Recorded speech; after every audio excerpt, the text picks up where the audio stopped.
ఏదైతే పెంగ్విన్ పుస్తకంలో ఇట్లాగ రాహుల్ గాంధీకి సంబంధించి అదే దాని పేరేంటిది నరవనేది ఏ పుస్తకం తయారు చేయలేదంటాం.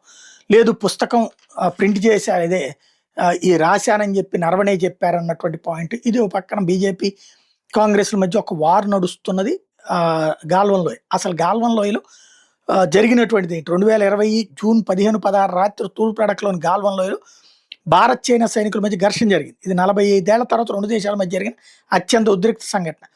భారత సైన్యం అధికారికంగా 20 మంది సైనికులు మరణించినట్టు ప్రకటించింది. వీళ్ళలో 16 Bihar regiment commanding officer colonel B Santosh Babu కూడా ఉన్నారు. మరో 76 మంది గాయపడ్డారు. 18 మందికి తీవ్ర గాయాలు.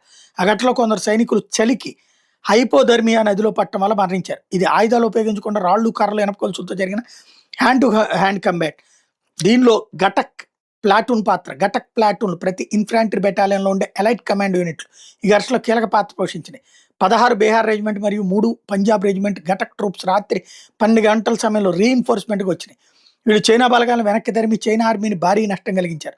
ఉదాహరణకు 3 పంజాబ్ గటక్ ప్లాటూన్ సిపాయి గుర్తేజ్ సింగ్ ఒక్కడే చాలా మంది చైనా సైనికులు ఎదురొడ్డి కొందరు కొండపై నుంచి తోసేశారు. ఆయనకు మరణానంతరం వీరచక్ర లభించింది. కొన్ని నివేదికల ప్రకారం గటక్ కమాండర్ ఒక్కొక్కరు 10-12 మంది చైనా సైనికులు చంపారని అనధికారిక సమాచారం. చైనా అధిక నష్టం జరిగింది. చైనా అధికారికంగా 4 మంది మాత్రం మరణించినట్టు 2021లో ప్రకటించింది. చెగ్హోంగ్ జున్, చన్షింగ్ యాజుంగ్, షియానో పివాంగ్, వాంగ్ జవోరాన్. కానీ అంతర్జాతీయ మరియు స్వతంత్ర నివేదికల ప్రకారం చైనా నష్టం చాలా ఎక్కువ. అమెరికా ఇంటెలిజెన్స్ 35 మంది మరణాలను ధృవీకరించింది.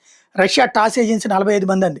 ఆస్ట్రేలియా పరిశోధన పత్రిక ది క్లాక్సన్ కనీసం 38 మంది ఎక్కువ మంది గాల్వన్ నదిలో మునిగిపోయారు తాత్కాలిక వంతెన కూలడం వల్ల అని చెప్పింది. భారత సైన్యం అంచనా 25 నుంచి 40 మరణాలు, 60+ మంది స్ట్రెచ్చర్ల మీద తీసుకెళ్లబడ్డారు. చైనా ఈ నష్టాన్ని దాచిపెట్టిందని అనేక మీడియా ఇంటెలిజెన్స్ నివేదికలు చెప్తున్నాయి. ఘటన తర్వాత 2 దేశాలు డిసెంగేజ్మెంట్ చర్చల ద్వారా ఆ ప్రాంతం నుంచి వెనక్కి తగ్గినాయి. కానీ ఎల్ఏసీ వెంట ఉద్రిక్తతలు మాత్రం కొనసాగుతూ వచ్చినాయి, ఇప్పటికీ కొనసాగుతున్నాయి.